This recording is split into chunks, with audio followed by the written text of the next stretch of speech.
look towards the inside. The sponsors blew off Legislate. He's still under a tight hold and he's starting to move into contention. King Vault is between runners. Louis the King is still 2 lengths off the leader. Futura's getting going along the inside. Stand side, it's Ashton Park. Legislate has come under a ride. Futura gets driven into the lead with 100 metres left to go. Ashton Park, Louis the King over the top. He's wearing down Futura, drawing to the judge. Futura beats Louis the King. The 2016 running of the Lormeran's Queen's Plate will undoubtedly be one of the strongest renewals of this particular race ever. And it is one of the finest races that this country has ever seen, without in any way detracting from the Rising Sun Gold Challenge and the H.F. Oppenheimer Horse Chestnut Stakes. The Lormeran's Queen's Plate is an internationally acclaimed 1600 metre weight for age contest, and the favourites are both Futura and Legislate from the Justin Snaith stable. They will be ridden by Bernard Fayd'Herbe and Stratum respectively. The next horse in the betting will probably be a horse called Captain America, but there is some very stiff opposition from the Gauteng quarter, and we caught up with Matthew de Kock to speak to him about Noah from Goa, who of course was victorious in the Investec Dingons over 1600 metres at Turffontein, and then went on to win the Grand Parade Guineas, showing enormous courage, resolution and heart.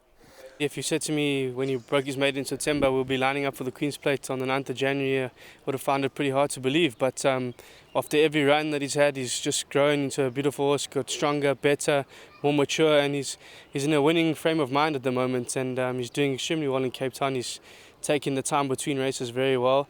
Obviously, it's one of the strongest Queen's Plates that I've ever seen, and I've got a lot of respect for a couple of the big horses in that race, and it's going to be a great test, and we'll see how good the 3-year-olds are. You know, like I said, everything's going well so far, so there's no complaints and there'll be no excuses, hopefully. There are not many 3-year-olds that have managed to pull it off. I think Gimmethegreenlight was one of the very few, but it's a stallions race. I mean, Jetmaster, Wolf Power, Variety Club, there's a whole host of great horses that have won this race. Yeah, only good horses win this race, and you know that's what makes it difficult to tell how he's going to go, because like you say, he's a very deceptive horse. Doesn't give you much, doesn't show you much, but come race day, he's got a heart like a lion. So that's why it's very interesting for me, and it makes it all the more nerve-wracking as well, because you're confident the horse is very well, but you're not sure how good he is. Okay, well then let me ask you this question before you go. Obviously the prize money is not to be scoffed at, but is it more of an opportunity to see where you lie as far as the 3-year-olds versus the older horses are concerned? Yeah, we're not using it as an opportunity, but it will tell us, you know, and obviously the prize money, like you say, it's not to be laughed at, but it's not the thing that draws you there. It's the class and the prestige of winning a race like this, or running and participating in the race. He's well now, he's taken everything in his stride. You might as well run him while he's well, you know. You come back to Joburg, you never know, you can get sick travelling, so we're going to take our chances, and it's not a test in the sense that we're trying to see how good he is. We know he's good, we just want to see exactly how good he is compared to the old horses. Sean Terry has a horse called Legal Eagle in the race, probably a little bit short of his best, and he also has a horse called Gold Onyx, who's a multiple Grade 1 winner and who was so impressive in his debut in Cape Town, running behind Pater Familias. So let's have a chat to Sean Terry about his 2 charges in the 2016 renewal of the Lormeran's Queen's Plate. It's been a build-up that's worked for me over the years. Since I won the Met with Alistair, he placed in the Queen's Plate. I've had a number of competitive Met runners since then that also placed or ran well in the Queen's Plate.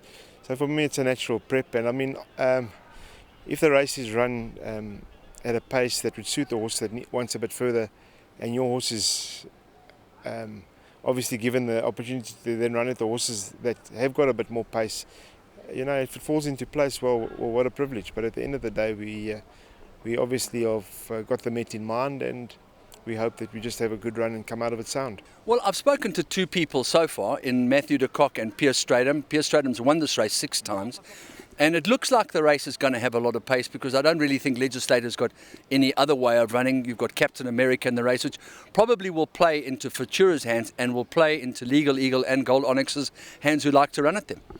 Yeah, well, I'd imagine even though things went wrong for Legislate the last time, I think they did try and give him a chance as well, which he over-raced. So he's done pretty well from up there. I doubt they'll change much, and there are a couple of others like Captain America and 1 or 2 others that would want to be right up there. So I'd imagine it'll be a true run race. Yeah, and that would obviously suit us, because we would just like to see our horses running on. Looking at the return of Legal Eagle to racing on the inside track, which you had declared was never going to suit him, has he come on nicely from that run? He certainly has, and Andrew, I think it was more a case of the pace not suiting him than the track. Sure, he is better suited to Turfentine stand side, and I would take any horse in the country with a lot of confidence at that venue. But on the inside course, although it could have played into his undoing, I think it was more a case of canter and sprint.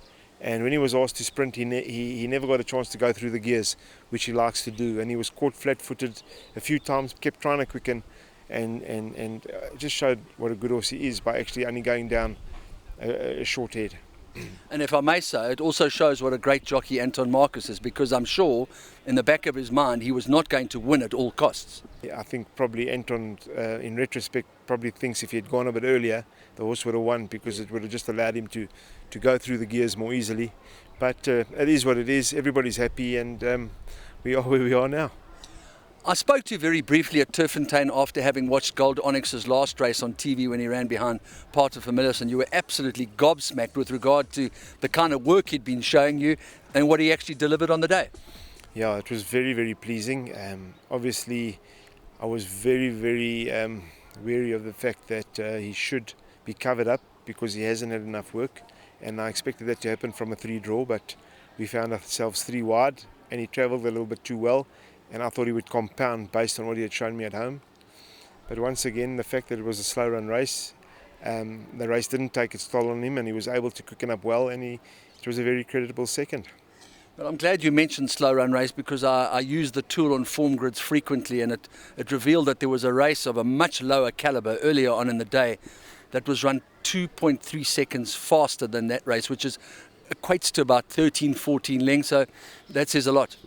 Yeah, it does. Listen, Cape Town, you get very muddled paces. As much as I like to think they've got the best horses in the country, they certainly don't give them every opportunity with the way their races are run. And what you get on the day is basically pot luck, because there are many races in that town that are canter sprints. In front, it's Cram Bambouli. On the outside, we got French Revolution. Down the inside, we got Paterfamilias and Gold Onyx into the clear flashing. Paterfamilias has hit the front. Gold Onyx is on the chase, but Paterfamilias kicked away at the right time. Paterfamilias from Gold Onyx. Then came Helderberg Blue. Are you, in your heart, expecting to see your horses in that quartet, and particularly Legal Eagle with his rating? You're hoping that he can trouble the big guns with the shorter prices than him? Andrew, it's a lot of wasted energy for me to hope and pray for a result. I've prepared my horse to run a good race in this race, and obviously all I hope for is that he comes through it well.